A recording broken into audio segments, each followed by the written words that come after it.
Well, all one has to do is look around at the children. Uh, the children are tomorrow. The children have to have somebody looking out for them.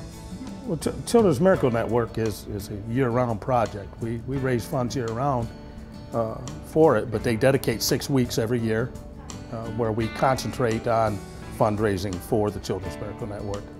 And we do things like get the cash register operators all to ask our customers, would you like to leave the change from your purchase, for the children, or would you like to donate outright to the Children's Miracle Network? We hold fundraising events, anything we can do to, make money for the kids. I pick up pennies in the parking lot on my way in now, give it to them at the cash register. So, well, Thomas tells us to do it. That's it. No, we do it, out of our hearts, whatever we can do for them, and I will do it, and I'll continue to do it till the day I die. As long as I can help kids, I'll help them.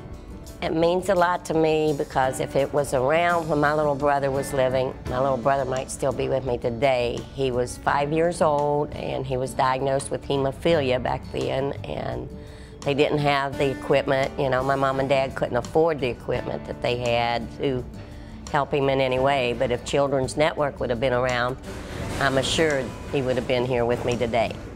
Oh, I feel a great sense of pride in all the employees there that have collected the funds. It's people like Jeannie that do the work. Jeannie is like, I don't know, no other cashier. She stands at that register and nobody gets past her. She's right now #2 fundraiser at the cash register.